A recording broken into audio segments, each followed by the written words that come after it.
O governo do estado de São Paulo, por meio da Secretaria de Cultura e Economia Criativa, apresenta A Maldição do Mausoléu, de Ricardo Biasotto. Narração Maria Clara Del Guerra, gravado nos estúdios da Rádio Interativa Pinhal FM.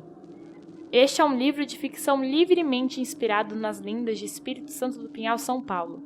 Todas as personagens e fatos são frutos da imaginação do autor, embora tenham como base os causos e tipos que fazem parte do imaginário popular local. Este livro é indicado para maiores de 10 anos. Capítulo 6. Identidade revelada. O quartinho embaixo da escadaria era um depósito de produtos de limpeza, porém, ironicamente, estava imundo, parecendo ser usado apenas pelos alunos quando queriam ficar escondido dos olhos vigilantes da Dona Ieda. Era como se o cômodo tivesse sido abandonado por algum funcionário que sentia claustrofobia ao limpar um local tão apertado, ou simplesmente não gostasse de trabalhar.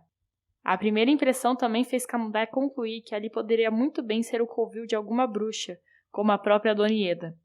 Ele conhecia bem as histórias de pequenos cômodos usados para castigar alunos malcriados em um passado não tão distante, então nada impedia que a bagunça fosse intencional, apenas para esconder o verdadeiro propósito do quartinho.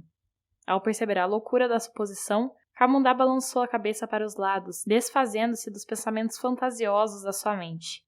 Só recobrou a atenção quando finalmente Fernando explicou o que estava acontecendo.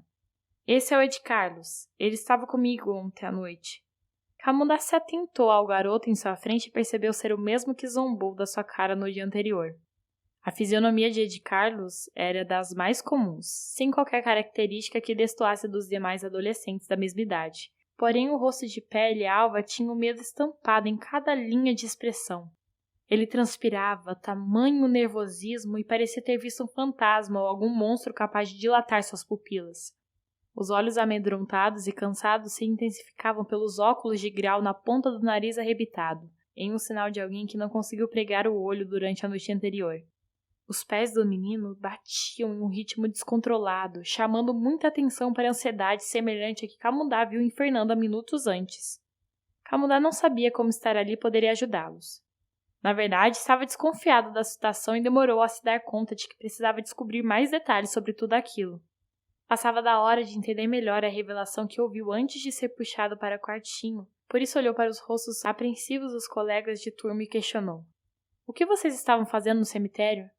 O Ed disse que o professor Marcos contou sobre o túmulo amaldiçoado.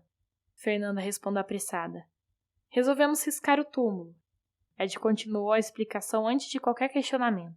Queríamos provar que era tudo fantasia, uma lenda idiota que o professor usava para nos deixar com medo. O objetivo era desmascarar o professor e usar isso a nosso favor.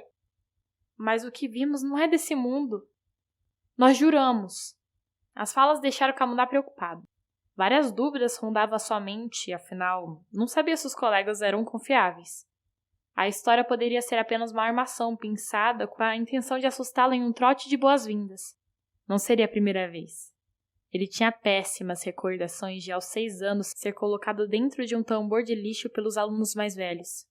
A sua entrada na primeira escola foi uma experiência traumática que ainda carregava na memória. Enquanto pensava na possibilidade de tudo ser uma armação, ele se recordou das revelações da mãe sobre as histórias da cidade e ficou com uma pulga atrás da orelha. No fundo, não estava disposto a correr o risco de se deparar com algo sobrenatural, por isso questionou. O que querem dizer com não é desse mundo? Fernanda enrolou a responder. Nunca tive medo de fantasmas, monstros ou demônios, então fiquei bem tranquila quando planejamos ir ao cemitério. Só queria um pouco de diversão. A minha preocupação eram as baratas e os escorpiões, mas nada que não pudesse lidar bem. Vá direto ao ponto, Fer. Ed a interrompeu com um ar de desaprovação e Camundá concordou. O que eles queriam no cemitério não era importante, mas sim entender o que tinha acontecido. A forma como Fernanda agia, parecendo esconder o jogo, apenas deixou a desconfiança maior. Acho que tudo não passa de uma piada. Camundá deu as costas aos companheiros. Vou embora que eu ganho mais. Não, fique, por favor.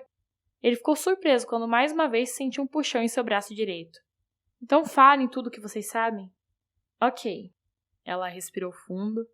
Quando chegamos ao cemitério, paramos nossas bicicletas em frente à entrada e notamos que o portão estava aberto.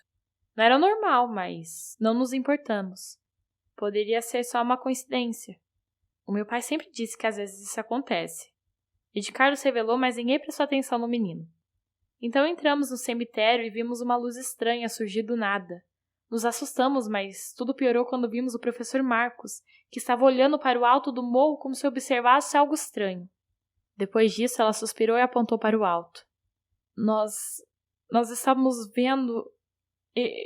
Eu não consigo acreditar até agora. Camundá, o Coronel Ventura, ele estava em frente ao mausoléu e tinha uma aparência sinistra.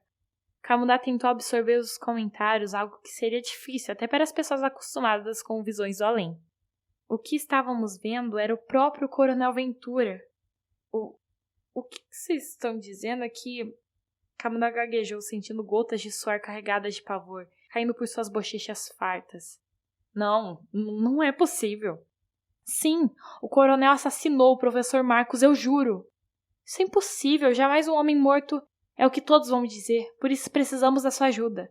Ed interrompeu a conversa mais uma vez. Sabemos que o seu avô foi da polícia, então achamos que ele vai saber o que fazer. Você pode nos ajudar? Camundá ignorou a pergunta, sentindo orgulho de ser neto de um delegado conhecido até por adolescentes. Voquino era influente em toda a região e se tornou famoso quando investigou a morte de um padre. O caso indignou a população e, depois de tudo se resolver, ele deixou de ser uma pessoa comum, tornando-se respeitado pela competência e por devolver a paz com que todos sonhavam. Voquino não foi capaz de acabar com todos os crimes e mesmo assim nunca foi esquecido. Então talvez Ed tivesse razão e o delegado Francisco Bueno pudesse ajudar, apesar de não acreditar em manifestações sobrenaturais. Tudo era possível, mas havia um problema.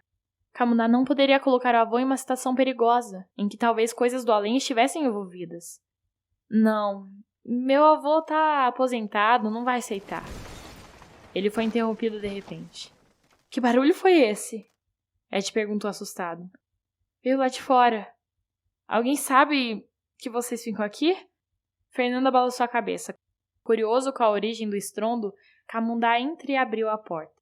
O garoto observou o pátio do colégio de esguelha e viu que todos os alunos tinham subido as escadarias para o início das aulas.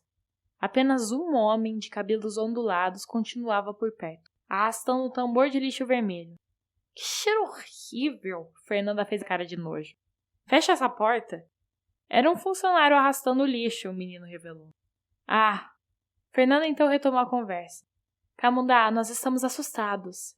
Sim, eu sei. E o que fazemos então? Vamos pensar juntos em alguma coisa. Ele falava com a mesma desenvoltura que o avô teria se estivesse em ação.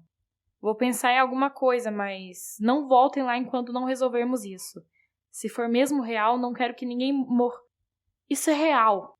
Ed o interrompeu com convicção, mas Camundá não teve tempo de contrariá-lo.